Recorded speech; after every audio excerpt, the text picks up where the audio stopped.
हाँ जी, सभी को नमस्कार। Very good morning. तो एक बार बता दो वॉइस आ रही है क्या प्रॉपरली? उसके बाद हम शुरू करते हैं। आज हमारी कौन की लास्ट क्लास रहेगी, तो एक बार जल्दी से कमेंट करके बतावें भाई क्लास में जो वॉइस है वो प्रॉपरली आ रही है क्या?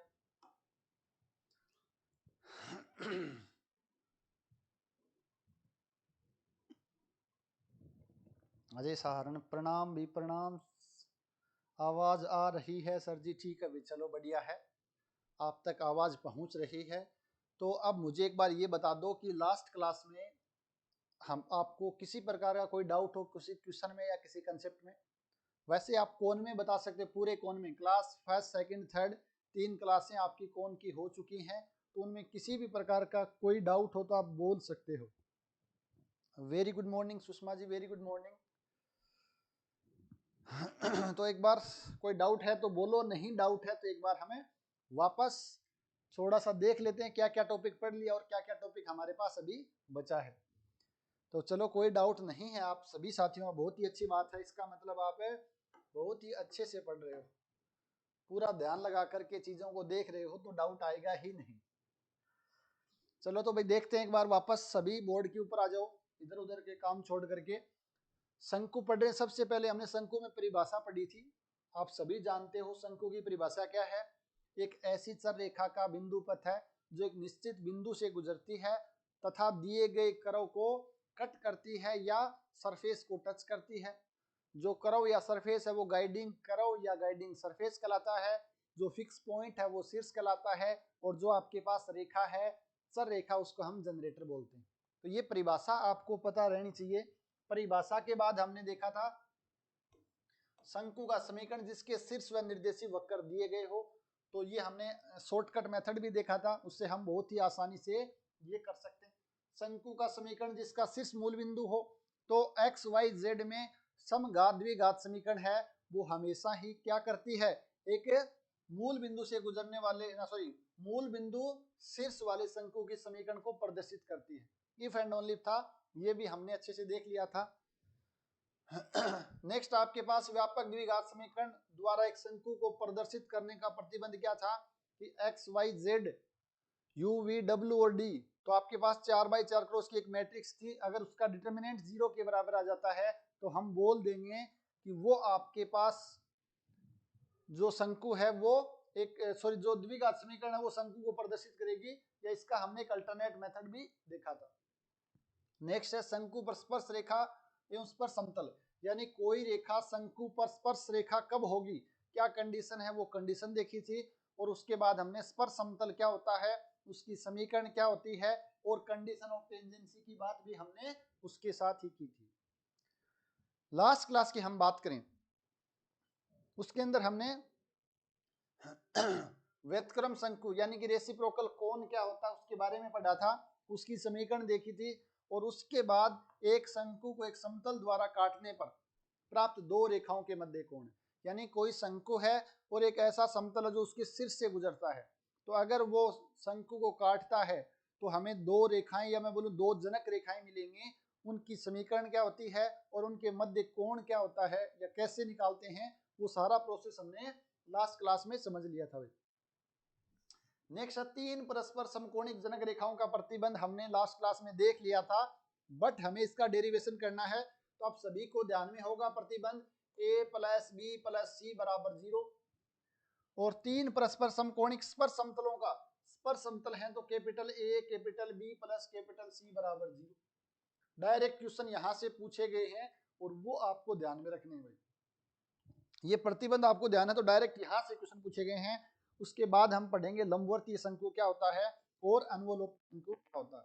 तो कुल मिलाकर हमें आज इन टॉपिकों को देखना, ये 4 टॉपिक हैं, इनको हमें अच्छे से समझना है, उसके बाद आपका शंकु है वो खत्म हो जाएगा, फिनिश हो जाएगा। चलो तो भाई शुरू करते हैं, उससे पहले एक बार वापस देख लेते हैं ये चीज। कल हमने देखी थी कि कोई शंकु है उसके 3 परस्पर म्यूचुअली परपेंडिकुलर जो जनरेटर हैं, 3 परस्पर समकोणिक स्पर्श समतल या जनरेटर एक ही बात है, क्योंकि एक का जनरेटर होगा दूसरे का स्पर्श समतल होगा, ये ध्यान रखना आपको। तो कोई शंकु है, उसके परस्पर समकोणिक स्पर्श समतल होने का प्रतिबंध है कि उसके व्युत्क्रम शंकु की 3 परस्पर समकोणिक जनक रेखाएं हो, या मैं ऐसे बोल सकता हूं किसी शंकु की 3 परस्पर समकोणिक जनक रेखाएं होने का प्रतिबंध है कि उसके व्युत्क्रम के 3 परस्पर समकोणिक स्पर्श समतल हो। तो ये आपस में इफ एंड ओनली इफ है, यानी एक शंकु है, एक उसका रेसिप्रोकल कोण है, तो इसके ऊपर 3 परस्पर लंबवत जनरेटर लाइन है, तो इसके ऊपर आपके पास क्या मिलेंगे, 3 परस्पर लंबवत जनरेटर वो टेंजेंट प्लेन मिलेंगे। अगर इस पे लाइन है, जनरेटर है, तो इसके ऊपर टेंजेंट प्लेन मिलेंगे। इफ एंड ओनली इफ है, ये शंकु और रेसिप्रोकल कोण के लिए होता है। तो इसको हमें अच्छे से समझना है। अगर ये कंसेप्ट क्लियर है तो चीजें हैं वो बहुत ज्यादा आसान हो जाएंगी।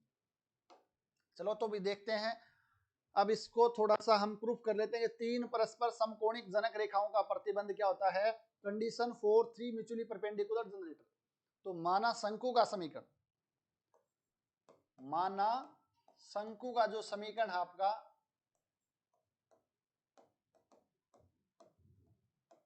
वो आपके पास क्या है, सबसे सिंपल लेके चलेंगे हम यहाँ पर, जिसका शीर्ष मूल बिंदु हो, यानी A X square plus B Y square plus C Z square plus 2 H X Y plus 2 F Y Z plus 2 G Z X बराबर 0। और इसको मैं नाम दे देता हूं capital X Y Z, capital F X Y Z. इसको मैं ये बोल देता हूं, ये आपके पास शंकु का समीकरण है जिसका शीर्ष है वो मूल बिंदु है। हमें क्या करना है, हमें वो प्रतिबंध निकालना है कि इसके पास 3 जनरेटर लाइन है, वो क्या हो, परस्पर लंबवत हो, यानी उन तीनों के बीच आपस में कोण है वो 90 डिग्री होना चाहिए। तो हम अगर ऐसा देखें कि एक समतल लेते हैं, वो समतल अगर इस शंकु को कट करता है, वो समतल इस शंकु को अगर कट करता, मान लेते हैं आपके पास शंकु की समीकरण ये, अगर एक आपके पास प्लेन है और वो प्लेन अगर इसको कट करता है, तो इससे हमें 2 रेखाएं मिलेंगी। अगर वो 2 रेखाएं लंबवत हैं, अगर वो 2 रेखाएं लंबवत हैं और एक रेखा हमें ऐसी मिल जाए तीसरी जो इसका अभिलंब हो, जो इसका अभिलंब हो, तो अभिलंब हमेशा क्या होगा, इन रेखाओं का जनरेटर होगा, क्योंकि ये रेखाएं तो दोनों समतल में स्थित हैं। तो 2 रेखाएं आपके पास लंबवत हो और इस समतल का अभिलंब भी लंबवत हो, तो हमें 3 रेखाएं ऐसी मिल जाएंगी जो आपस में क्या हो, म्यूचुअली परपेंडिकुलर हो। तो ये लाइन लैंग्वेज लिखी हुई बुक में, एक बार आप देख लेना कि अगर किसी शंकु एक को, मैं लिख देता हूं यहां पर, शंकु एक को, चलो मैं यहां पर लिखता हूं, माना समतल, माना समतल u x plus V Y plus W Z बराबर 0, शंकु एक को 2 लंबवत रेखाओं में काटता है, 2 लंबवत रेखाओं में काटता है। तो आप सभी जानते हो परपेंडिकुलर की कंडीशन क्या है, अगर कोई समतल किसी शंकु को 2 लंबवत रेखाओं में काटता है, तो आप कहोगे तब तो a plus B plus C U square plus V square plus W square बराबर F U V W, F U V W हो जाएगा। अगर कोई समतल शंकु को 2 लंबवत रेखाओं में काटता है, तो उस केस में हम जानते हैं a plus C into U square plus V square plus W square बराबर एफ यू वी डब्ल्यू हो जाएगा। अब हमने क्या कहा कि अगर जो समतल इस शंकु को काटता है, अगर उसका अभिलंब भी क्या हो जाए, इसका जनरेटर हो जाए शंकु का, अगर वो भी उसकी जनक रेखा या जनरेटर हो जाएगा, तो हम बोल देंगे कि 2 तो आपके पास ये हैं, तीसरी रेखा आपके पास ये अभिलंब आ गई, तो तीनों रेखाएं क्या आ गई हैं, म्यूचुअली परपेंडिकुलर हो जाएंगी। ठीक है, तो मान लेते हैं, माना यदि, हाँ, यदि शंकु का, शंकु नहीं सॉरी समतल का, यदि समतल का अभिलंब शंकु का जनित्र हो या जनक हो तब तीन परस्पर लंबवत जनरेटर है, या मैं बोलूं जनक रेखाएं प्राप्त हो जाएंगी, जनक रेखाएं प्राप्त होंगी। क्यों? क्योंकि हमने दो रेखाएं ली हैं, वो दोनों रेखाएं समतल में स्थित हैं, तीसरी रेखा इसका अभिलंब है, दो वो लंबवत हैं, एक ही हो जाएगी, तो तीनों रेखाएं आपस में लंबवत हो जाएंगी। माना अभिलंब का समीकरण, माना अभिलंब रेखा का समीकरण बताओ भी क्या हो जाएगा, या मैं यहां मानने की जरूरत ही नहीं है। अभिलंब की समीकरण, तो अभिलंब है वो जनरेटर है, तो जनरेटर है तो वो मूल बिंदु से गुजरता है, और उस अभिलंब के जो डायरेक्शन रेशियो है, इस समतल के डायरेक्शन रेशियो क्या है, यू वी डब्ल्यू है। तो उस अभिलंब की समीकरण क्या हो जाएगी बताओ भाई, एक्स अपॉन में यू, वाई अपॉन में वी बराबर जेड अपॉन में डब्ल्यू। अब हम एक रिलेशन जानते हैं, सभी जानते हो कि कोई रेखा है जो जनरेटर है शंकु की, तो उसमें एक संबंध होता है, क्या होता है कि हम इफ एंड ओनली पढ़ा भी था, या हम ऐसे भी देख सकते हैं, इस समीकरण 1 और समीकरण 3 से अगर हम u v इसको x y z को एलिमिनेट कर देंगे तो हमें वो कंडीशन मिल जाएगी। तो जैसे ही हम करते हैं तो आपके पास क्या आ जाएगा, f u v w बराबर 0 आ जाएगा। एक्स वाई जेड को रिप्लेस करना है एफ यू वी डब्ल्यू से, तो ये आपके पास एफ यू वी डब्ल्यू बराबर 0 आ जाएगा। ये समीकरण नंबर 3 थी, ये समीकरण नंबर 4 है, ये समीकरण नंबर 5। समीकरण 3 एवं 5 से, 3 एवं 5 से हम देखेंगे तो एफ यू वी डब्ल्यू 0 हो गया है, तो यहाँ पर a plus B plus C साथ में U square plus V square plus W square बराबर 0। और यहां से हम बोल सकते हैं, क्योंकि यू वी डब्ल्यू क्या है, उस समतल के अभिलंब के दिक् अनुपात हैं, और हम जानते हैं कि कोई भी संख्याएं 2 3 4 उनके वर्गों का योग अगर 0 आ रहा, इसका मतलब या तो ये 0 है या ये 0 है। अगर उनके वर्गों का योग 0 है, इसका मतलब वो सभी संख्याओं को 0 होना पड़ेगा, यानी u बराबर 0, v बराबर 0, w बराबर 0। अगर ऐसा हो जाएगा तो उस समतल की समीकरण ही नहीं लिखी जाएगी। यह तभी संभव है, यह तभी संभव है जब आपके पास क्या हो, तभी संभव है जब आपके पास a plus B plus C बराबर 0, और यही तो हमें दिखाना था। या आप यहाँ पर लिख सकते हो, चूंकि U square plus V square plus W square is non zero, this implies a plus B plus C बराबर 0। बताओ भी कोई समस्या है कि यहाँ तक? एक बार वापस देख लेते हैं क्या हमने किया है।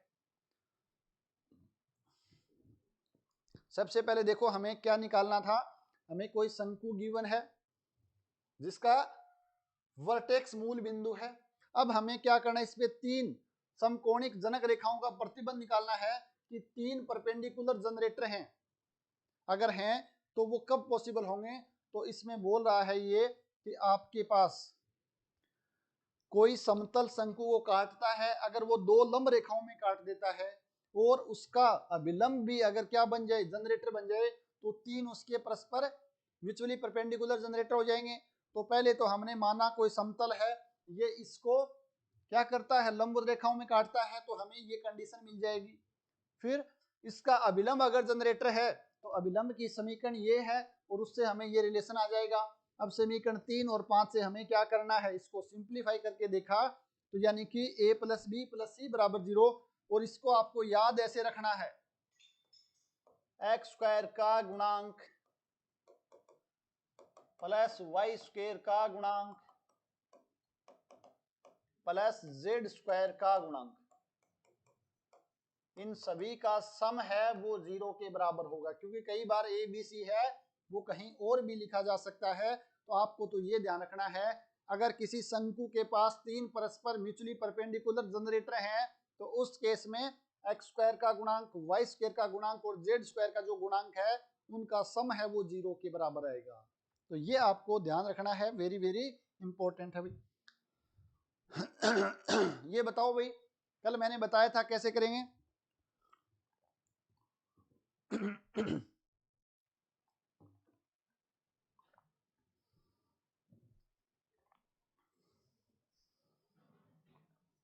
ये अभी जो एक हमने पढ़ा था, क्या पढ़ा था कि किसी शंकु के 3 परस्पर म्यूचुअली परपेंडिकुलर जनरेटर हैं, तो उसके रेसिप्रोकल के पास क्या होंगे, 3 परस्पर समकोणिक स्पर्श समतल होंगे। स्पर्श समतल होंगे या स्पर्श समतल हैं तो उसके क्या बोलते हैं, आपके पास रेसिप्रोकल के पास परपेंडिकुलर जनरेटर होंगे। तो ये आपके पास condition for mutually perpendicular tangent plane. तो शंकु का समीकरण आपके पास शंकु का समीकरण अभी लिखा था, इसको मैं शॉर्ट में लिख देता हूं, एफ एक्स वाई जेड बराबर 0। आप समझ जाओगे, समझदार हो सभी। ए एक्स स्क्वायर स्मॉल वाले हैं,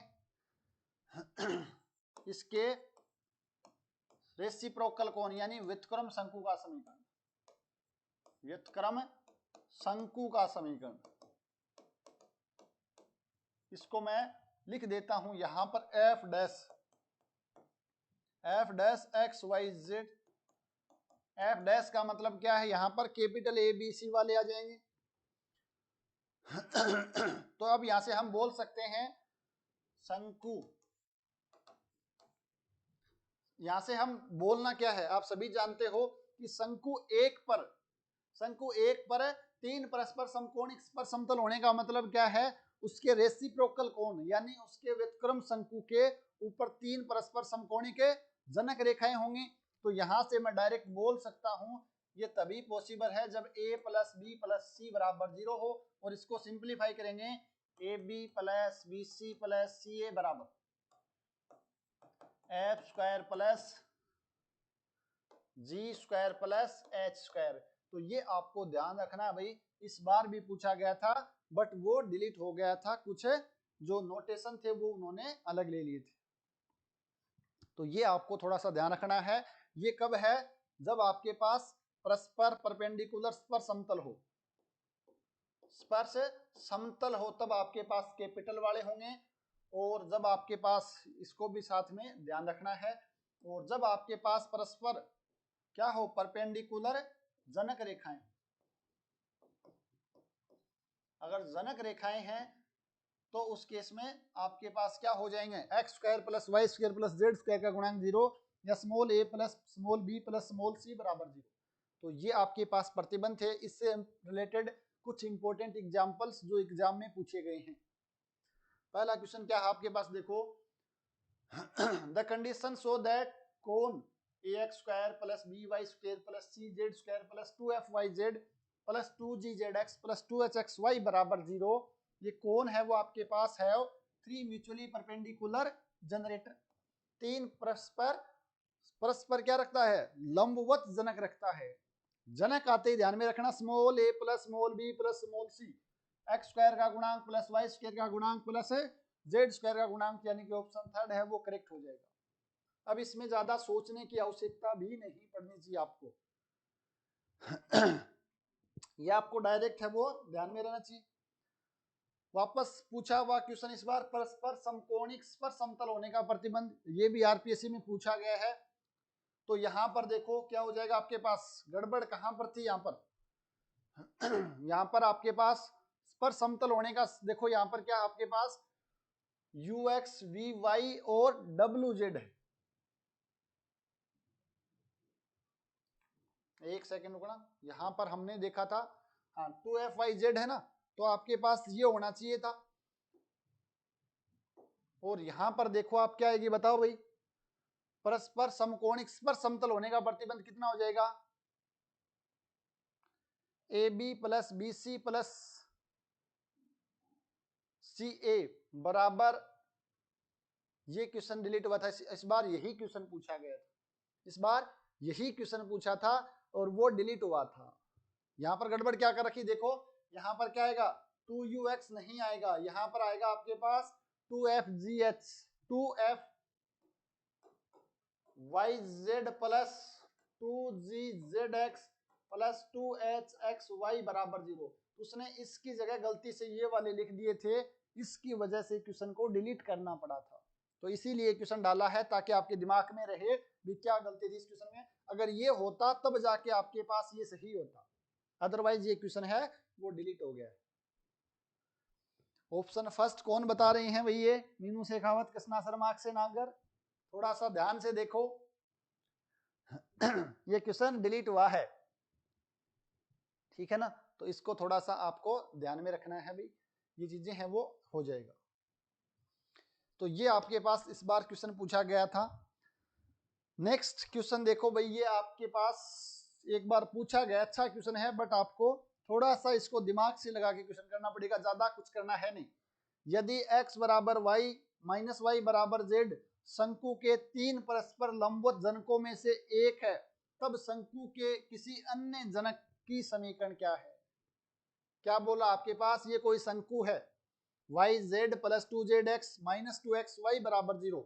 इस शंकु के पास 3 परस्पर समकोणिक जनक रेखाएं हैं, जिनमें से एक की समीकरण आपके पास ये गिवन है। क्या है? x अपॉन में 1, y अपॉन में -1 और z अपॉन में 1। तो कितनी बच गई? 2 और बच गई हैं। तो 2 में से एक और जनक है, वो कौन सा इनमें से एक है? तो आपको बताना है वो कौन सा जनक रेखाएं हैं जो इसके परस्पर लंबवत है भाई। ये अच्छा क्वेश्चन है, किस प्रकार करोगे बताओ। ये क्वेश्चन आपको बेसिक, अगर आपका कंसेप्ट क्लियर है तो आपको इन जनक वगैरह की सोचना ही नहीं है। आपको तो ये पता होना चाहिए भाई ये रेखा इनमें से किसी एक रेखा के लंबवत है, और लंबवत है तो इसके दिक को जाएं और इस दिक अनुपात और इसके दिक अनुपात का डॉट प्रोडक्ट 0 होगा, सिर्फ वही करना है। बट एक बार इसको सिमेट्रिक फॉर्म में कन्वर्ट जरूर कर लेना, डायरेक्ट मत कर देना। 2 एकम 2 माइनस 2 ऐसे करोगे तो गड़बड़ हो जाएगी। इन सभी लाइनों को आपको इस फॉर्म में लिखना पड़ेगा, x अपॉन में 1/2 y अपॉन में -1/2 बराबर z अपॉन में -1। अब देखना आपको, तो यहां से देखोगे, देखो फर्स्ट लाइन के लिए 1/2 प्लस का 1/2 और माइनस का 1 बराबर 0 आ रहा है, मतलब ये रेखा इसके लंबवत है। बाकी और भी चेक कर लेते हैं। दूसरी रेखा के लिए हम चेक करें तो यहाँ पर 1/2 1 -1, यहाँ पर आपके पास -1/2, क्योंकि यहाँ पर आएगा माइनस का 1/2 नीचे 1, तो ये 0 नहीं हो रहा है, तो ये रेखा तो नहीं हो सकती लंबवत। सेम हम यहाँ पर देखें इसके लिए, तो आपके पास 1/2 माइनस माइनस प्लस 1/2 और प्लस 1, ये भी 0 नहीं है, तो यानी ये भी रेखा क्या नहीं होगी आपके पास, इसके लंबवत नहीं होगी। तीसरी वाली देख लेते हैं, 1 माइनस माइनस प्लस 1/2 प्लस 1/2, ये भी 0 के बराबर नहीं है, तो ये भी नहीं होगा। सिर्फ और सिर्फ ऑप्शन फर्स्ट आपका वो करेक्ट हो जाएगा भाई। बिल्कुल जिसका ऑप्शन फर्स्ट आ रहा है वो सही है। इस प्रकार से इस क्वेश्चन को करना है, अपने को ज्यादा दिमाग लगाना ही नहीं है, ठीक है ना। 3 परस्पर लंबवत जनक रेखाओं में से तब शंकु किसी अन्य जनक रेखा समीकरण ये होगा। इसको कोई दूसरा मेथड नहीं है, आपको ऐसे ही करना पड़ेगा, क्योंकि लंबवत है तो लंबवतता की शर्त से हम ये जानते हैं कि 2 रेखाएं लंबवत होने का मतलब उनके जो आपके पास दिक अनुपात है उनका डॉट प्रोडक्ट 0 होगा। तो ये कंसेप्ट यूज करके हम इसको कर सकते हैं, ठीक है ना। तो ये आसान क्वेश्चन। आगे चलते हैं, इंपॉर्टेंट चीजें और देखते हैं हम। नेक्स्ट आपके पास क्या है, the locus of point from which 3 mutually perpendicular line can be drawn to the intersect of conic. बहुत अच्छा क्वेश्चन है, शानदार क्वेश्चन है और पूछा जाने वाला क्वेश्चन है, ठीक है ना। इसको स्टार लगा लेना भाई। लोकस का क्वेश्चन है वो अच्छा क्वेश्चन है, और जहां पर लोकस आ जाता है तो वहां पर हमें थोड़ी थोड़ी प्रॉब्लम आने लग जाती है। देखते हैं क्या बोला, एक बार आराम से समझो क्वेश्चन को। The locus of the point, एक बिंदु का आपको बिंदु पथ निकालना है, फ्रॉम विच, जहां से 3 म्यूचुअली परपेंडिकुलर लाइंस, लाइंस आ रहा है यानी कि जनरेटर, 3 लंबवत रेखाएं खींची जाती हैं, can be drawn to intersect the conic. Conic का मतलब क्या है, इस सांकों को कट करते हैं। तो यह आपके पास कोई सांकों का समीकरण गिवन है। तो पहले हम क्या करते हैं, मान लेते हैं, माना बिंदु, माना उस बिंदु के निर्देशांक क्या है आपके पास, अल्फा बीटा गामा मान लेते हैं और लास्ट में उसको हम क्या कर देंगे, एक्स वाई जेड से रिप्लेस कर देंगे, क्योंकि हमें इसका बिंदु पथ निकालना है। अब हम क्या कर सकते हैं, अब हम एक काम ऐसा कर सकते हैं, कैसा कि इस बिंदु को शीर्ष मानकर इस कोनिक को गाइडिंग करो मानते हुए हम एक शंकु का समीकरण निकाल सकते हैं। फिर इसके शीर्ष से इस बिंदु से तो हमें तीन क्या डालने हैं, म्यूचुअली परपेंडिकुलर लाइंस डालने हैं। तो जो आपके पास कंडीशन आएगी a plus B plus C बराबर 0, वहां से आपके पास लास्ट में अल्फा बीटा गामा को एक्स वाई जेड पुट कर देना है, क्योंकि आपके पास क्या बोला है, तीन परपेंडिकुलर, ये आपके पास मान लेते हैं कोई भी एक वक्र मिल रहा है इस टाइप का है, ये इसके आपके पास कौन है, क्या बोला है, इस बिंदु से तीन म्यूचुअली परपेंडिकुलर जो लाइंस हैं वो इसको इंटरसेक्ट करती हैं। तो हम जानते हैं कि इस शंकु के पास थ्री म्यूचुअली परपेंडिकुलर जनरेटर होंगे, और जनरेटर है वो इसके कहां से गुजरते हैं, पृष्ठ से गुजरते हैं, तो वो भी क्या करेंगे, इसको इंटरसेक्ट करेंगे। तो अगर हमारे पास शंकु की समीकरण है तो ये कंडीशन हमारे लिए आसान हो जाएगी, क्योंकि हमें direct a plus B plus C बराबर 0 ही करना पड़ेगा। तो पहले हम लिखते हैं अतः P शीर्ष एवं z बराबर 0 ax square plus B Y square बराबर 1 निर्देशक वक्र वाले शंकु का समीकरण, निर्देशक वक्र वाले शंकु का समीकरण क्या हो जाएगा बताओ भाई, बाय शॉर्टकट मेथड क्या होगा बताओ, यहां पर लिख लेता हूं मैं alpha beta gamma X Y Z. क्या करना है, यहां पर देखो z बराबर 0 है तो a x वाली जगह y छुपा लेंगे, alpha z minus gamma x का स्क्वायर प्लस b y में आपके पास आ जाएगा beta z minus gamma y का होल स्क्वायर बराबर 1, और 1 की जगह आ जाएगा आपके पास z माइनस गामा का होल स्क्वायर। अब इसको हमें पूरा ओपन करना है, ओपन करने के बाद, या ओपन ना करें तो भी काम चल जाएगा, कि अभी एक बार देखो ओपन ना करें तो भी काम चल जाएगा। हमें क्या चाहिए, हमें तो X square plus Y square plus Z square का गुणांक 0 करना है। तो ये मान लेते हैं शंकु आपके पास एक आ गया, शंकु के तीन परस्पर म्यूचुअली परपेंडिकुलर जनरेटर होने की शर्त,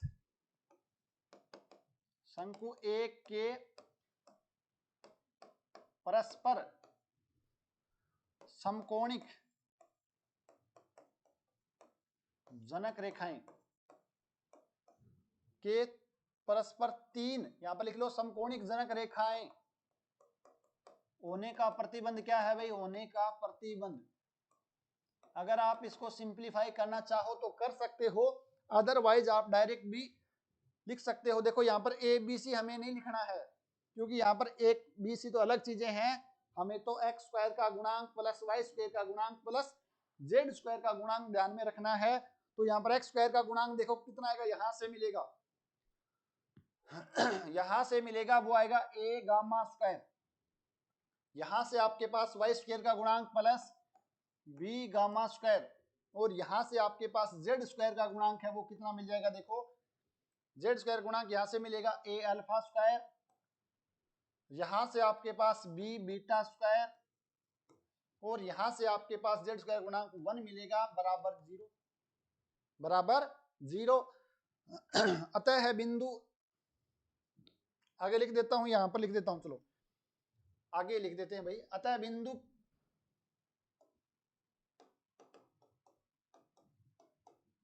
P यानी कि अल्फा बीटा गामा का बिंदु पथ कितना आ जाएगा, एक्स वाई जेड से रिप्लेस कर देना अल्फा बीटा गामा को, तो A Z square plus B Z square, A Z square plus B Z square बराबर, यहां पर आपके पास आ जाएगा A alpha B beta plus 1 बराबर नहीं है सर, प्लस है यहां पर, तो ये आपके पास plus A X square plus B Y square plus 1 बराबर 0, यही तो होगा ना। एक बार नहीं माइनस आएगा भाई, यहाँ पर छोटी सी गड़बड़ होगी, माइनस आएगा बिल्कुल, दिव्यांश गर्ग बोल रहे हैं आ भी गया है, चलो देखते हैं भाई।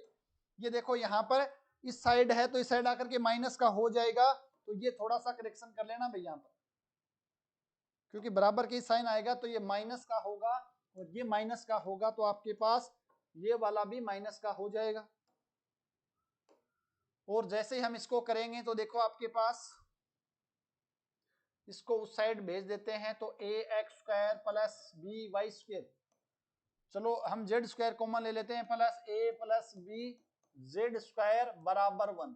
तो ये आपके पास क्या आ जाएगा, उस बिंदु का बिंदु पथ आ जाएगा। और दिव्यांश बोले हैं दीर्घवृत्तज आ जाएगा, बिल्कुल। अच्छा, अक्षय नागर बोले इलिप्सोइड, बिल्कुल ये इलिप्सोइड हो जाएगा। इलिप्सोइड होगा क्या भाई, इसको सांकवज जरूर है, कोनिकोइड। अब कौन सा होगा वो हमें चेक करना पड़ेगा।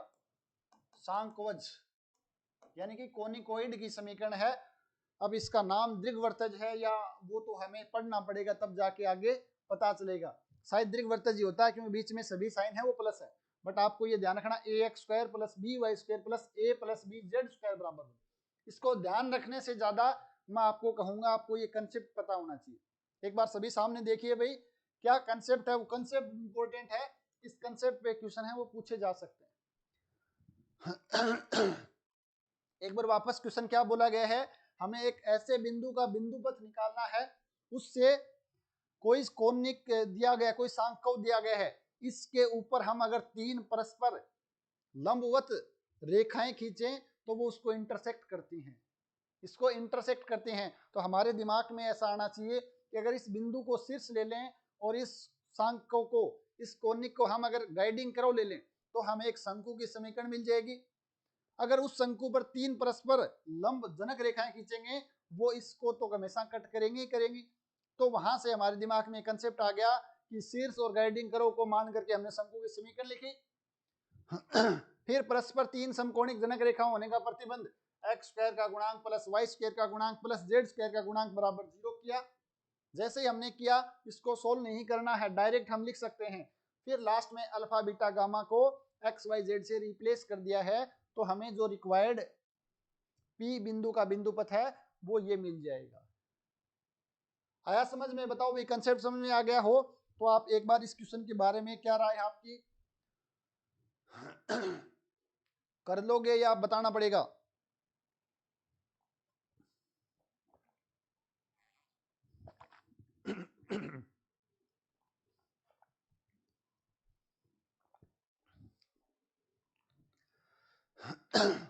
The locus of a point from which three mutually perpendicular tangent plane can be drawn to touch ellipse।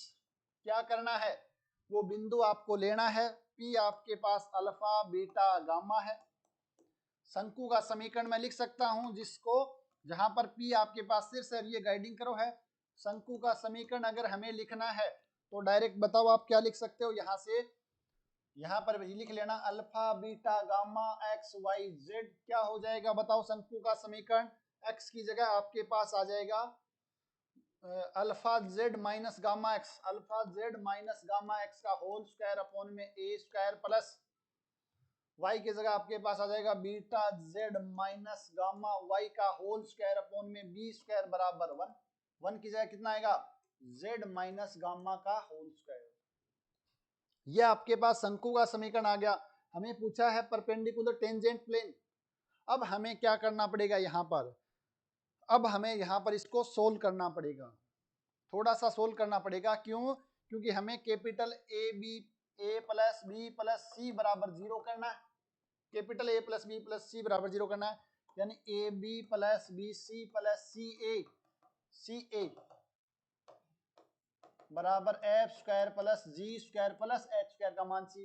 तो अगर ए बी सी का मान तो हम यहाँ से डायरेक्ट निकाल सकते हैं, बट एफ जी एच का मान निकालना थोड़ी सी मुश्किल हो जाएगी। तो इसको हम क्या कर लेते हैं, एक बार सिंप्लीफाई कर लेंगे, फिर ये मान फाइंड आउट की ओर रखना है। तो यहाँ से आपके पास क्या मिल जाएगी, आपको उससे बिंदु का बिंदु पथ मिल जाएगा। कृष्णा शर्मा ने बता भी दिया है भाई, दिव्यांशी गर्ग ने बता दिया है, X square plus Y square plus Z square बराबर A square plus B square. देख लेना भी, कैलकुलेशन करनी है वो आपको ही करनी है। ये मैंने आपको कंसेप्ट बता दिया है, थोड़ी सी कैलकुलेशन है, आप करोगे तो हो जाएगा। तो यहाँ पर परपेंडिकुलर टेंजेंट प्लेन पूछे तो ये कंडीशन लगानी है, जनरेटर पूछे तो वो कंडीशन लगानी है। इस प्रकार से क्वेश्चन है वो यहाँ से पूछे जा सकते हैं और ये अच्छे क्वेश्चन है लोकस से संबंधित। ये बताओ भाई ये क्वेश्चन है वो करवाने की जरूरत है क्या? क्या करा? Prove that the equation under root F X plus minus under root G Y plus minus under root H Z represent a cone, एक शंकु का समीकरण को रिप्रेजेंट करता है that touch the coordinate plane. क्या करता है ये? कोऑर्डिनेट प्लेन को टच करता है। अगर आपको ये पता है कि इस शंकु के रेसिप्रोकल कोन का जो समीकरण है वो क्या होगा, तो आप कहोगे सर वो तो हम जानते हैं H X Y plus G X Z plus F Y Z बराबर 0। और मैंने बताया भी था इसके रेसिप्रोकल कोण का समीकरण निकालना है तो एफ के साथ वाई जेड आ गया, इसको छोड़ करके एफ एक्स का अंडर रूट प्लस माइनस जी के साथ एक्स जेड आ गया तो जी वाई प्लस माइनस एच के साथ एक्स वाई आ गया तो एच जेड हो जाएगा। ये इसका रेसिप्रोकल कोण है। रेसिप्रोकल कोण आरसी लिख देता हूं मैं शॉर्ट में। इसका रेसिप्रोकल कोण ये है और इसका रेसिप्रोकल कोण ये। और हम जानते हैं इसके पास तीन परस्पर जनरेटर, परस्पर लंबवत जनरेटर हैं। वो आपके पास क्या होती हैं? निर्देशीय अक्षें होती हैं। आपने निकाला था इसका कि ऐसे शंकु का समीकरण जिसके तीनों निर्देशीय अक्षें हैं वो जनरेटर लाइन हो, तो आपने बताया था सर वो तो ये होता है। अगर इसकी तीनों लाइन जनरेटर क्या होते हैं? निर्देशीय अक्ष होते हैं। तो हम जानते हैं वो क्या पढ़ा था कि किसी शंकु के पास तीन परस्पर लंबवत जनरेटर लाइन है तो उसके व्यतिक्रम शंकु के पास क्या होंगे? तीन परस्पर लंबवत जनरेटर प्लेन होंगे, जनरेटर नहीं सॉरी टेंजेंट प्लेन होंगे। तो हमें पता है कि आपके पास एक्स वाई जेड इसके पास तीन जनरेटर लाइनें हैं। तो एक्स आपके पास किसका अभिलंब है? वाई जेड प्लेन का, वाई आपके पास एक्स जेड प्लेन का और जेड आपके पास एक्स वाई प्लेन का क्या है? अभिलंब है। अभिलंब है इसका मतलब इसका रेसिप्रोकल कौन है? इसके पास तीन टेंजेंट प्लेन होंगे, X Y plane, Y Z plane और जेड एक्स प्लेन। तो आपसे ये क्वेश्चन ऐसे भी पूछा जा सकता है, नियामक वर्त बोल सकते हैं क्या? नियामक वर्त तो अलग चीज हो जाएगी भी। देखो इसमें ऐसा कोई कंसेप्ट आया नहीं है नियामक वर्त का, वो वहां पर आपके पास था वर्त के पास। अगर बोलेंगे तो यहाँ पर नियामक वर्त नहीं, फिर नियामक सर वो बोला जाएगा। पीछे वाले की बात कर रहे हो ना आप? यहाँ पर क्या था उसका समीकरण? X square plus Y square plus Z square, यानी कि यहाँ पर गोला होगा वैसे तो, बट ऐसा कोई कंसेप्ट है नहीं तो हम ऐसे नहीं बोल सकते। हाँ उससे मिलता जुलता जरूर है। अक्सेन अगर बोले सर उसको वर्त तो नहीं, उसको बोलेंगे गोला, बट ऐसा कोई कंसेप्ट है नहीं उसके अंदर तो उसको नहीं बोल सकते हैं भैया आपको, ठीक है ना। तो यहाँ पर देखो एक बार वापस क्या बोले हमें कि अगर आपके पास ये क्या है? एक ऐसे शंकु का समीकरण है जो तीनों निर्देशीय अक्षें इसकी क्या है? जनक रेखाएं हैं। कैसे बोल सकते हैं कि तीनों निर्देशीय अक्षें इस होकर ये शंकु गुजरता है, या तीनों जो आपके पास निर्देशीय अक्षें हैं वो इसकी जनक रेखाएं हैं या इसको टच करती है। तो इसका आपके पास रेसिप्रोकल कोण ये आ गया है।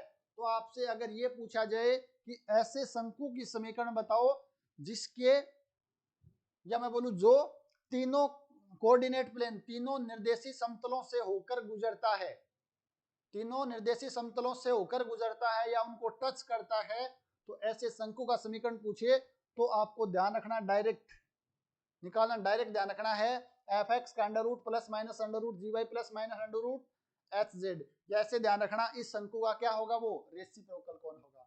तो ये भाई अच्छे से देख लेना, यहां से क्वेश्चन है वो आने की संभावना रहती है और अच्छा क्वेश्चन है। इसमें समझने वाली चीजें ज्यादा है आपको पास, बेसिक अगर इंफॉर्मेशन है, अगर आपके कंसेप्ट क्लियर हैं तो यहाँ पर आपको कैलकुलेशन की आवश्यकता ही नहीं पड़ेगी। क्यों? हम जानते हैं इसके रेसिप्रोकल कोण ये है, इसका ये है। ये निर्देशीय समतलों से होकर गुजरता है, ये निर्देशीय अक्षों से होकर गुजरता है। इसके पास जो निर्देशीय अक्षें हैं वो क्या है? इसकी जनरेटर लाइन है। क्या है? जनरेटर लाइन है। और इसके पास आपके पास क्या होगा? वो इसके क्या है? परस्पर सॉरी इस शंकु के लिए आपके पास जो समतल है वो क्या है? टेंजेंट प्लेन है। क्या है? टेंजेंट प्लेन है। तो ये आपको थोड़ा सा ध्यान रखना है। अच्छा इसको अच्छे से समझ लेना भाई, ये चीजें आपस में डायरेक्ट ध्यान भी रहना चाहिए। अब आपसे पूछे तीन निर्देशीय अक्षें जिनकी जनरेटर है, या होकर गुजरने वाला शंकु का समीकरण, दिस तीन निर्देशीय समतलों से होकर गुजरने वाला समतल का शंकु का समीकरण, तो आपको डायरेक्ट पता होना चाहिए, ये हो जाएगा। तो ये थोड़ा सा अच्छे से आपको ध्यान रखना है। अब हम लास्ट टॉपिक के बारे में बात कर लेते हैं, वैसे सेकंड लास्ट है। अनुलोपी कोण का छोटा सा कंसेप्ट और है। तो लंबवर्तीय शंकु का समीकरण, राइट सर्कुलर कोण, बहुत ही आसान है, सबसे ज्यादा आसान शंकु के अंदर। लंबवर्तीय शंकु एक स्थिर बिंदु से गुजरने वाली तथा एक स्थिर रेखा के साथ, स्थिर रेखा से अचर कोण अल्फा बनाने वाली रेखा द्वारा निर्मित पृष्ठ को लंबवर्तीय शंकु कहते हैं। क्या बोला है, देखो दोबारा परिभाषा इंग्लिश में, ए सरफेस जनरेटेड बाय ये लाइन, एक लाइन का बिंदुपति होता है, या एक लाइन से ही क्या होता है, वो जनित्र होता है या जनरेटेड होता है, विच passes through a fix point, इस बिंदु से गुजरता है, and make a constant angle alpha with fixed line, एक फिक्स लाइन होती है, ये आपके पास मान लेते हैं कोई फिक्स लाइन है, इस फिक्स लाइन के साथ क्या करता है, इस बिंदु से गुजरता है और इस फिक्स लाइन के साथ क्या करता है, वो अल्फा कोण बनाता है। तो एक लाइन ऐसी है जो इसके साथ अल्फा कोण बनाएगी, ये लाइन इसके बार बार घूमेगी तो कोण है वो हमेशा अल्फा ही बनेगा। तो उससे जो जनरेटेड जो आपके पास पृष्ठ होता है वो आपके पास क्या कहलाता है, शंकु कहलाता है, और वो शंकु लंबवर्तीय शंकु कहलाता है। यानी ये बिंदु है, ये आपके पास एक फिक्स लाइन है, इसके बार बार अगर आप घुमाना है अल्फा एंगल बनाते हुए, तो आपके पास जो सॉफ्ट आती है ना, जो हम शंकु जानते हैं, हमारे दिमाग में शंकु नाम लेते ही जो इमेज बनती है, जोकर वाली टोपी या खाने वाली सॉफ्टी आइसक्रीम वाली, तो वो आपके पास लंबवर्तीय शंकु होता है। तो ये आपको ध्यान रखना है, वो एक ऐसी रेखा का बिंदुपथ होता है जो एक स्थिर बिंदु से गुजरती है तथा स्थिर रेखा से अल्फा कोण बनाती है, अचर अल्फा कोण बनाती है, तो आपके पास क्या होता है, वो लंबवर्तीय शंकु होता है। यहाँ पर जो आपके पास फिक्स पॉइंट है, यहाँ पर आपके पास जो फिक्स पॉइंट है वो क्या कहलाता है, फिक्स पॉइंट तो आपके पास कहलाता है वर्टेक्स, यानी कि शीर्ष। जो फिक्स लाइन आपने ली है वो आपके पास कहलाती है एक्सिस ऑफ कोन, यानी शंकु की एक्स, और यहां पर आपके पास जो लाइन वेरिएबल लाइन है वो आपके पास क्या कहलाता है, जनक यानी कि जनरेटर, जनक यानी कि जनरेटर। और यहां पर आपके पास जो अल्फा शीर्ष कोण है, अचर कोण, अचर कोण अल्फा है, वो आपके पास क्या कहलाता है, अर्ध शीर्ष कोण कहलाता है, अर्ध शीर्ष कोण कहलाता है। इसको इंग्लिश में बोलते हैं semi vertical angle, semi vertical angle बोलते हैं। तो यहाँ पर चार चीजें आपको समझनी है, यह आपके पास शीर्ष है, यह आपके पास सेमी वर्टिकल एंगल है, यह आपके पास एक्स है, और यह आपके पास जनक है, और यह आपके पास अर्धशीर्ष कोण है। चार चीजें यहां पर हैं। यहां से हम देख पा रहे हैं डायरेक्ट ही कि अगर कोई समतल इसको ऐसे एक्स एक्सिस के लंबवत काटेगा, अगर शंकु को कोई समतल एक्सिस के लंबवत कट करता है तो उस केस में हमेशा क्या मिलेगा, हमें एक वर्त मिलेगा, जो यहां पर लिखा भी हुआ है। लंबवर्तीय शंकु में इसके एक्स के लंबवत किसी समतल द्वारा काटा गया खंड एक वर्त होता है। यह आपके पास क्या है, कोई शंकु है।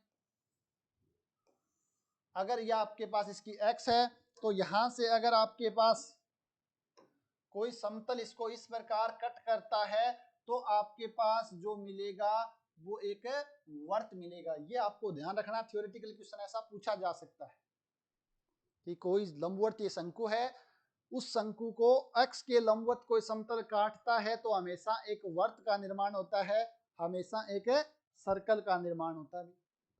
ठीक है ना, ये छोटी सी डेफिनेशन थी और ये कंसेप्ट था। अब है उस लंबवर्तीय शंकु का समीकरण निकालना है जिसका शीर्ष अल्फा बीटा गामा है और एक्स की समीकरण आपके पास ये है, अर्धशीर्ष कोण थीटा है।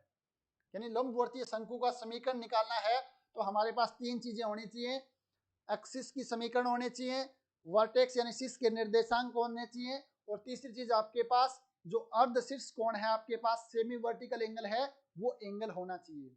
तो यहाँ पर हमारे पास गिवन है ये शंकु है, यहां पर मैं चलो बना लेता हूं, ये आपके पास शंकु की समीकरण हमें निकालनी है। ये हमें अल्फा गिवन है,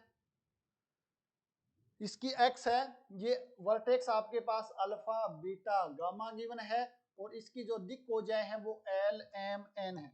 दिक कोजाएं नहीं, दिक अनुपात लिखो इसको, दिक अनुपात एल एम एन। क्यों?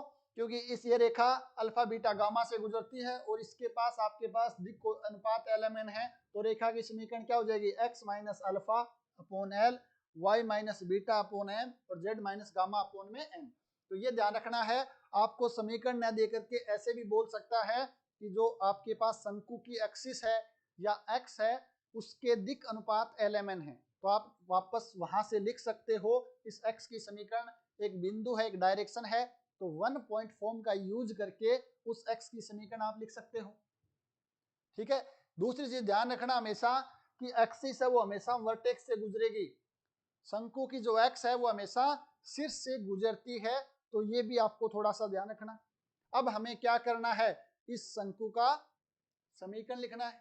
तो मान लेते हैं शंकु के पृष्ठ पर किसी बिंदु P के निर्देशांक x y z, या तो हम क्या करें, या तो हमें अल्फा बीटा गामा तो यहाँ माना हुआ है, कुछ और u v w मान ले, उसके बाद x y z में रिप्लेस कर दें, या डायरेक्ट x y z मान लें तो रिप्लेस करने की आवश्यकता नहीं रहेगी, क्योंकि x y z पहले से कहीं पर यूज में नहीं आ रहे हैं, तो हम इसको मान सकते हैं या कुछ नया मानो, हमें पता है करना क्या है। ठीक है ना। तो अब अगर मैं थोड़ा सा इसको सिस्टमेटिक तरीके से ऐसे लिख देता हूं ताकि समझने में चीजें आसान हो जाए, या आपके पास x है, या आपके पास वर्टेक्स है जिसके coordinate p alpha beta gamma है, इसके दिक अनुपात एल एम एन है, और इस पर ये पृष्ठ है, इस पृष्ठ पर किसी बिंदु के निर्देशांक, ये p नहीं भाई, इसको a मान लो आप, और ये बिंदु आपके पास x y z, और इनके बीच में जो कोण है वो अल्फा कोण है। लिख सकता हूं क्या? कुछ नहीं किया, इस शंकु को मैंने थोड़ा सा आड़ा घेर लिया है, नीचे पटक दिया है, ये भी अल्फा कोण बन जाएगा। लेकिन मुझे क्या चाहिए था, मुझे तो सिर्फ ये दो चीजें चाहिए, ये आपके पास रेखा ये वाली है, ये आपके पास एक्सिस है। अब आपके पास इस रेखा की दिक अनुपात है एल एम एन, और इस रेखा के दिक अनुपात कितने हो जाएंगे भाई, इसको मैं ए बी लिख देता हूं, रेखा ए बी के दिक अनुपात, रेखा ए बी के दिक अनुपात कितने हो जाएंगे, डायरेक्शन रेशियो। आप कहोगे सर यहाँ तो x minus alpha, y minus beta और z माइनस गामा है, वो इस रेखा के क्या होंगे, दिक अनुपात होंगे, डायरेक्शन रेशियो होंगे। x के दिक अनुपात, x के डायरेक्शन रेशियो कितने हो जाएंगे, वो तो कहोगे सर एल एम एन है। दो आपके पास रेखाएं हैं, उनके दिक अनुपात पता है, तो उनके बीच में कोण अल्फा है, देन कोस अल्फा का मान कितना हो जाएगा भाई बताओ, कोस अल्फा, एक मिनट भाई, एक सेकंड, थोड़ा सा थीटा है, अल्फा क्यों नहीं ले सकते, क्योंकि अल्फा पहले से यूज में आ रहा है तो गड़बड़ हो जाएगी, इसलिए इन्होंने क्या किया है, ये थीटा ले लेते हैं, तो भाई हम भी थीटा ले लेंगे, ये थीटा है, ये थीटा, ताकि कंफ्यूजन ना हो।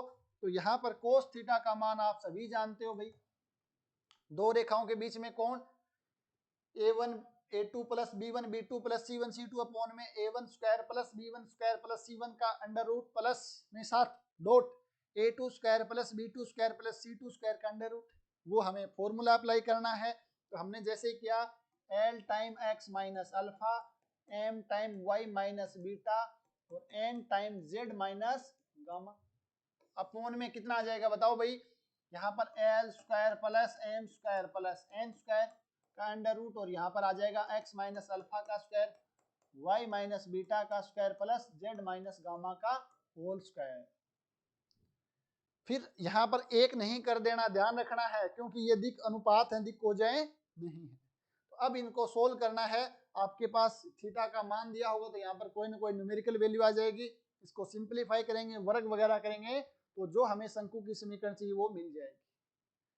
अगर हमें बोले कि शीर्ष आपके पास अल्फा बीटा गामा की जगह 0 0 है, तो आपके पास जहां जहां अल्फा बीटा गामा है वहां वहां 0 कर देंगे, तो आपके पास वो समीकरण आ जाएगी।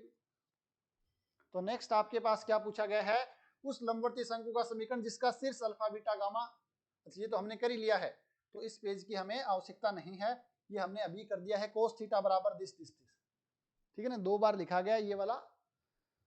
नेक्स्ट आपके पास यदि शीर्ष मूल बिंदु है, देन आपको रिप्लेस करना है अल्फा बीटा गामा को 0 0 0 से, तो आपके पास जो रिक्वायर्ड शंकु की समीकरण है वो मिल जाएगी।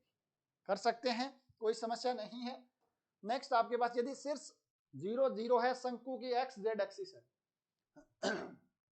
चलो भाई देख लेते हैं, एक्स वाई और ये आपके पास जेड एक्सिस है, तो जो शंकु है वो आपका इस प्रकार का बनेगा, क्योंकि एक्सिस है इसकी जेड एक्सिस है, ये कोण थीटा है, तो एक्सिस की जो आपके पास दिक् को अनुपात होंगे वो 0 0 1 होंगे, यानी L का मान 0, M का मान 0, N का मान 1। यहाँ पर कोई बिंदु है, ये आपने 0 0 ले रखा है, और ये x y z है कोई बिंदु P। तो वापस हमें क्या करना है, कोस थीटा, कोस थीटा बराबर देखो कितना हो जाएगा ये 0 हो जाएगा प्लस ये 0 हो जाएगा प्लस 1 के साथ आपके पास आएगा सिर्फ और सिर्फ z माइनस 0 अपोन में कितना आएगा, समझ रहे हो ना, 0 के साथ x माइनस 0, 0 के साथ y माइनस 0, 1 के साथ z माइनस 0। तो यहाँ पर ये तो 0 है, लिखने की जरूरत नहीं, अब हमने लिखा तो यहाँ पर तो 1 आ जाएगा साथ में, यह आपके पास under root X square plus Y square plus Z square आ जाएगा, x माइनस 0 का होल स्क्वायर, y माइनस 0 का होल स्क्वायर, z माइनस 0 का होल स्क्वायर। तो यहां से आप देखोगे तो कोस थीटा बराबर कितना हो जाएगा, ये z आ जाएगा, ये अंडर रूट में z square plus X square plus Y square आ जाएगा, दोनों तरफ स्क्वायर कर देते हैं, तो यहाँ पर आपके पास X square plus Y square plus Z square, और यहाँ पर आपके पास जेड स्क्वायर है, इसको मैं उधर ले गया तो क्या हो जाएगा, जेड सेक स्क्वायर थीटा हो जाएगा, इसको मैंने जेड अपॉन कोस थीटा यानी कि जेड सेक स्क्वायर थीटा हो जाएगा। अब यहां से आप देखोगे तो X square plus Y square बराबर जेड स्क्वायर और टेन स्क्वायर थीटा लिख दूं, आप कहो तो डायरेक्ट कैसे किया, इधर आएगा सेक स्क्वायर थीटा माइनस 1 होगा, और सेक स्क्वायर थीटा माइनस 1 आपके पास क्या हो जाएगा, टेन स्क्वायर थीटा हो जाएगा। एंगल थीटा है ना सर, बिल्कुल मीनू शेखावत बोल रहे हैं, एंगल थीटा कर दिया था हमने उस समय, गलती से वहां पर पहले अल्फा लिखा था, ठीक है ना। तो ये देखो, ये एक ऐसे शंकु का लंबवतीय शंकु का समीकरण है जिसका शीर्ष 0 0 0 है और जिसकी एक्सिस है वो जेड एक्सिस है। कितना आसान है, एक्सिस है उसके साथ टेन स्क्वायर थीटा आएगा, बाकी X square plus Y square आ जाएगा एक साइड में, plus Z square tan square theta. तो यहां से इसका मतलब है अगर शीर्ष 0 0 है, शंकु की एक्स जेड एक्सिस है, तो उसकी समीकरण X square plus Y square बराबर Z square into tan square theta. यहां से डायरेक्ट क्वेश्चन पूछे जाते हैं भाई, अच्छे से कर लेना इसको, एक्स एक्सिस है तो Y square plus Z square बराबर X square into tan square theta. अगर एक्सिस आपके पास वाई एक्सिस है और शीर्ष आपके पास ओरिजिन है, तो X square plus Z square बराबर Y square into tan square theta आ जाएगा। ये आपको ध्यान रखना है, एज इट इज यहां से क्वेश्चन पूछा जाता है, ऐसे शंकु का समीकरण बताओ जिसका शीर्ष ओरिजिन है एवं एक्सिस है वो तो एक्स एक्सिस है, वाई एक्सिस है या जेड एक्सिस है। तो हम इसको निकाल भी सकते हैं, कोई समस्या नहीं आएगी, बहुत ज्यादा आसान है, बट हमें डायरेक्ट ही इसको ध्यान में रखना है। निकालना है तो दो रेखाएं आपको मिलेंगी, दोनों के बीच में कोण है, कोस थीटा का फॉर्मूला अप्लाई करना है, बहुत ज्यादा आसान है भाई। ये पूछ भी रखा है, the equation of a right circular cone whose vertex is origin and Z axis and semi vertical angle is alpha. Alpha है तो आपके पास अल्फा आ जाएगा, जेड एक्सिस है तो ध्यान रखना है जेड के साथ आपके पास टेन स्क्वायर आएगा, जेड के साथ टेन स्क्वायर आएगा, ऑप्शन नंबर थर्ड है वो करेक्ट हो जाएगा। आसान है, कोई समस्या नहीं है भाई, यहां तक कितना आसान चल रहा है। कौन लंबवर्तीय शंकु तो बहुत ज्यादा आसान है। The semi vertical angle of a right circular cone having set of three mutually perpendicular generator. करना क्या है, एक लंबवर्तीय शंकु के तीन परस्पर लंब जनक रे हैं, तब उसका अर्ध शीर्ष कोण क्या होगा। इन जनरल आपको देखना है, तो जो कोस थीटा का मान हमने निकाला था, क्या आपके पास ये वाला सबसे पहले हमने जो लिखा था यहां पर,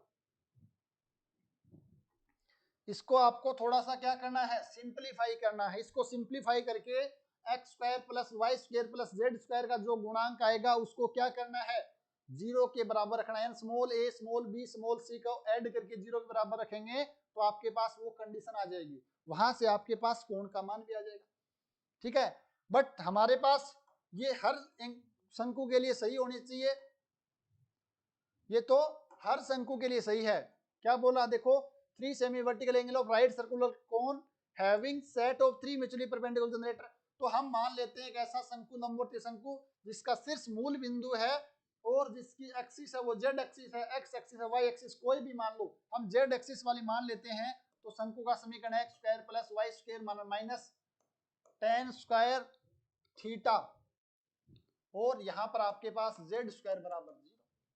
जेड एक्सिस है तो X square plus Y square बराबर tan square theta into Z square आता है, बट इस साइड ले आए तो आपके पास ऐसा हो जाएगा।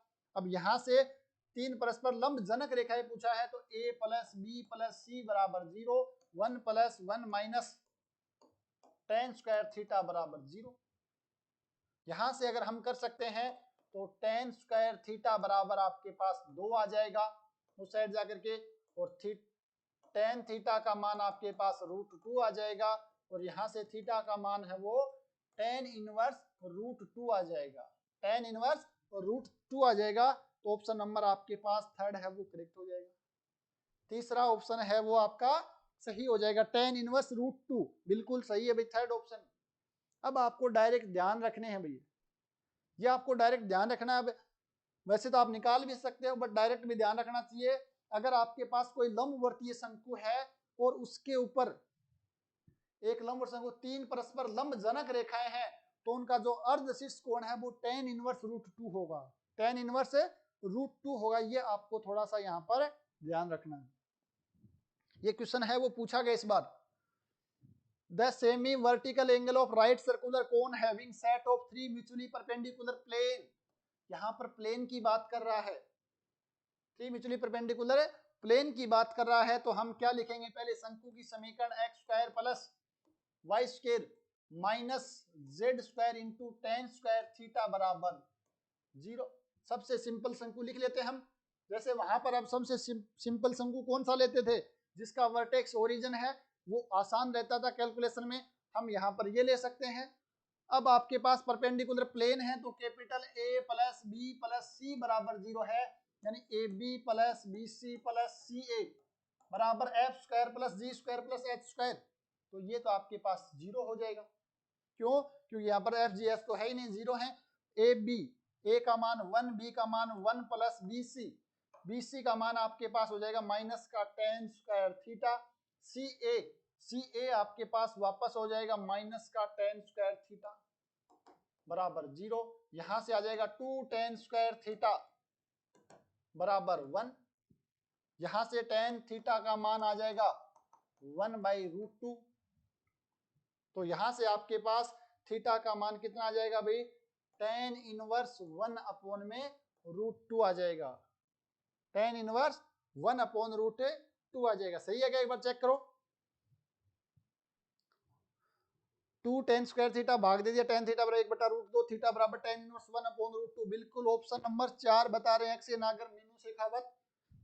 और कोट इनवर्स √2 एक्स नागर बिल्कुल सही है, आपने वो रटा हुआ कोट इनवर्स 2, तो वो कोट इनवर्स 2 बुक में दे रखा है, तो हम लिख सकते हैं। वो कहां से लिखेंगे, वैसे लिखेंगे tan inverse x plus cot inverse x, sorry यहां से नहीं, हम डायरेक्ट ऐसे लिख सकते हैं जो हमने लाप्लास में पढ़ा था, tan इनवर्स x बराबर कोट इनवर्स 1/x। तो यहां से इसका करेंगे तो इसका हम ऐसा भी लिख सकते हैं, थीटा बराबर कोट इनवर्स √2।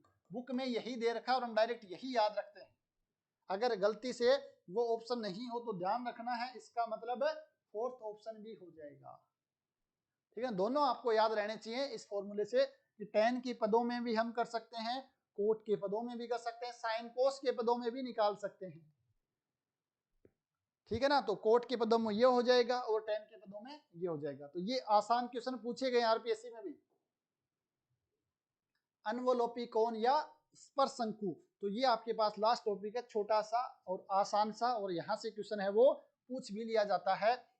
किसी दिए गए बिंदु से किसी दिए गए पृष्ठ पर खींची गई स्पर्श रेखाओं के बिंदु पथ को अनवलोपी शंकु या स्पर्श शंकु कहते हैं।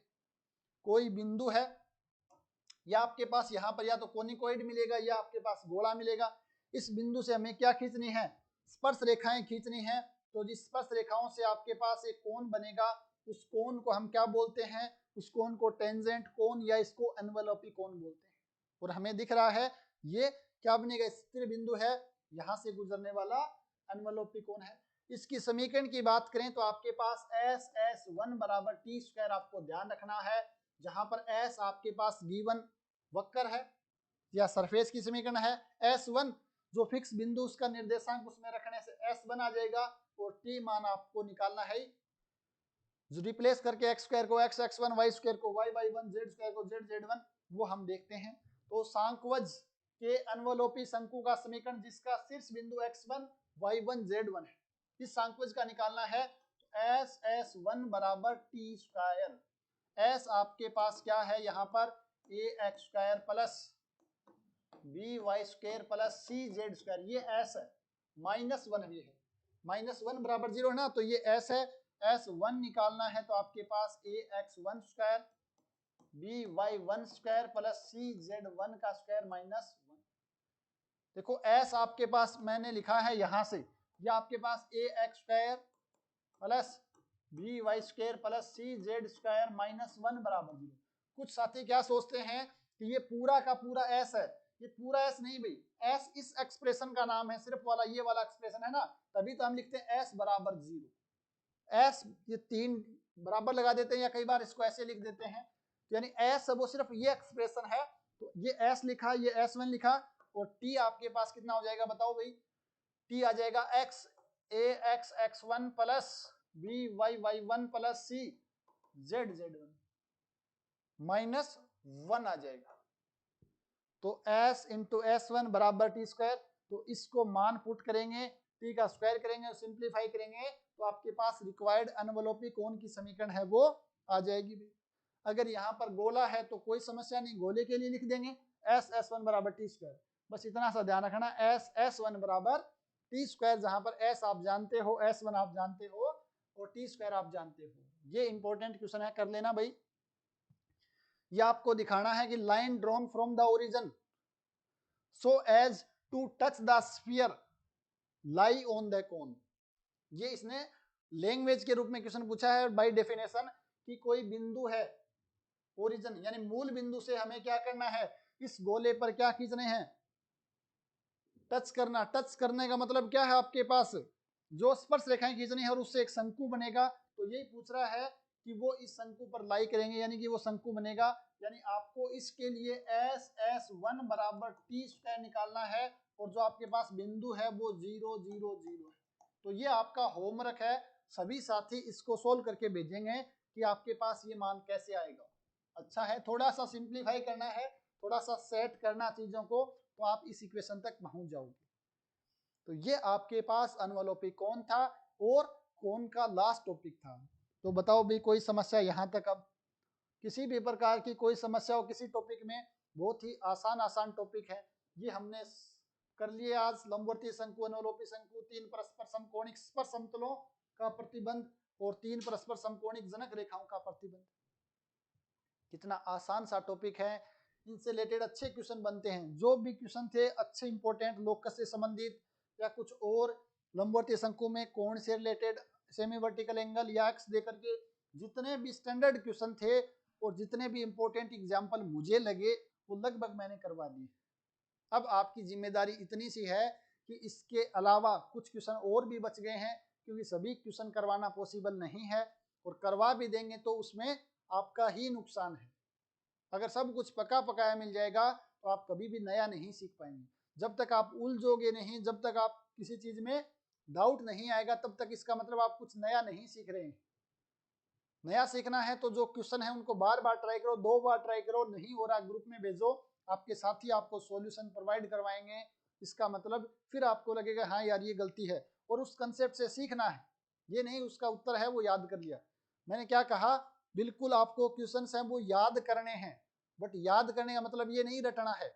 याद करने का मतलब उस कंसेप्ट को समझना है, बट हमें पता भी ये तो बहुत लेंथी बन रहा है, फिर हमें याद करना है ना। याद करना और रटने में भी डिफरेंस है।